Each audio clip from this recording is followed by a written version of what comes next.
Ganyan ka. Kasi ngayon tama. Sa labas ang tama.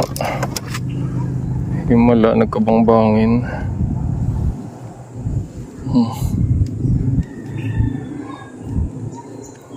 Guys, bangbangin.